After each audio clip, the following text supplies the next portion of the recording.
Hi, it's Tim Hagen from Progress Coaching, and welcome to another episode for the Coaching Conversations podcast. Now, we are on Stitcher, we are on iTunes, and multiple different channels. Please check us out. Now, one of the things that you'll get out of our podcast episodes is a lot of content, a lot of strategy. It's not fluff, it's not concept, yet we really want you to engage with the content and let us know your feedback. If you have any questions, feel free to reach out to us. If there's topics you'd love to have us address, we would love to share them with you.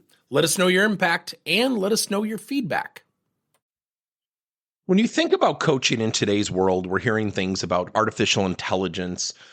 We promote artificial intelligence. You hear about coaching automation. We promote coaching automation. You hear about leadership coaching. We promote leadership coaching. Yet there's one fundamental thing we do not talk about. And that is self-coaching. And I just gave a presentation. My degree at University of Wisconsin-Milwaukee, I completed half my master's, and it's with an emphasis on self-directed learning. And when you think about self-coaching, really being honest, asking yourself questions. It sounds dumb, right? Think about self-coaching. Like, what did I accomplish today? What could I have improved? What did I learn? What feedback do I need to ask for? It starts with asking yourself questions. Here's the problem with self-coaching, yet here's the value of self-coaching. We have barriers. I'm going to give you the most fundamental example. When I would work with sales teams, and I used to do sales training many years ago, I hated it because the wall in front of a salesperson, not all salesperson people, I'm a salesperson, yet what we have in front of us is this wall. And it's resistance. I don't want to look at things that make me aware of my inadequacies. You know why? Because sales is tough enough, and it is. It's filled with a lot of rejection, a lot of no's. So when you think about coaching, and you think about the number one thing that people lack, and that's self-awareness. Tasha Yerkes got a great book, Insights, New York Times bestseller. She's a PhD industrial psychologist. And she said, in her survey, 95% of the people said, yes, I'm highly self-aware. When she tested them, only 10% were. That means 85% of us are fooling ourselves. We all have blind spots. So when we get feedback, what do? We typically have an emotional response of dismissing that feedback because we don't agree with it. We don't open ourselves up. That's why self-coaching can be powerful. So when I was doing this presentation, I had an executive say to me, he said, but what if somebody doesn't want to do this? This sounds great in theory. I said, you're right.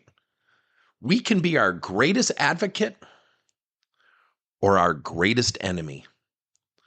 And he stopped and he said, wow, okay, what do you mean? I said, well, take someone with a negative attitude. I contend deep down, if they really had a thoughtful conversation with themselves, they know they exhibit that negative attitude.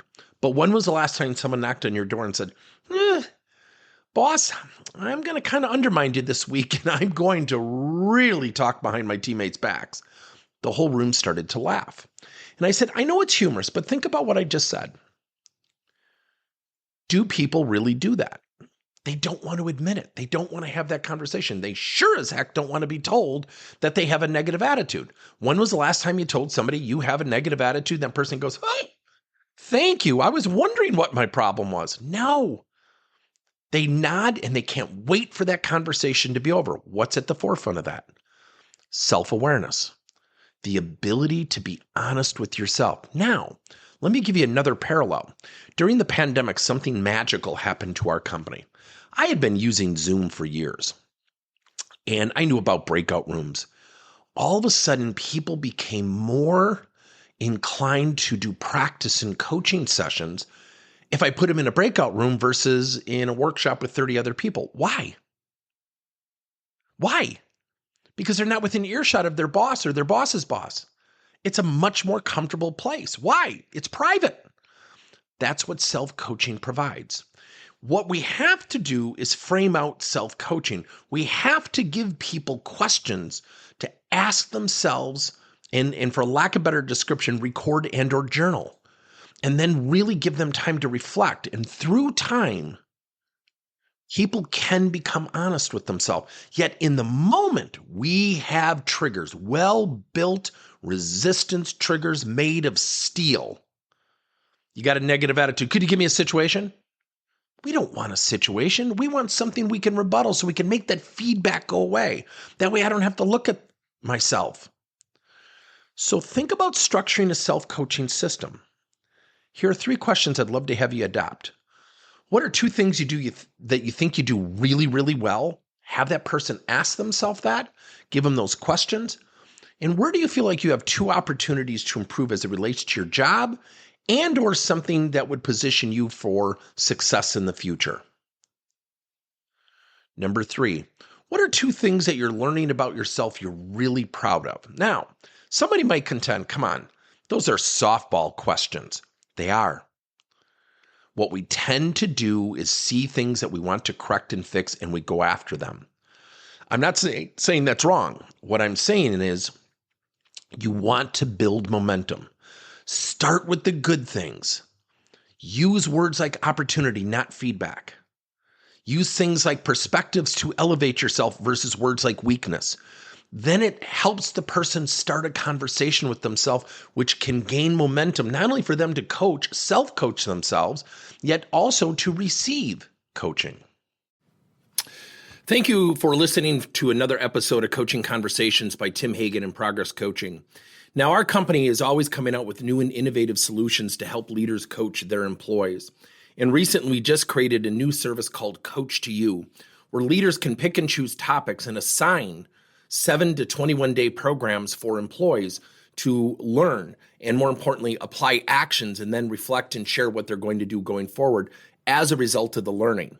It's called Coach to You. We're literally bringing coaching to your employees. If you're intrigued, we'll have a link in each one of our episodes where you can get more information. And again, thank you so much for listening to another episode.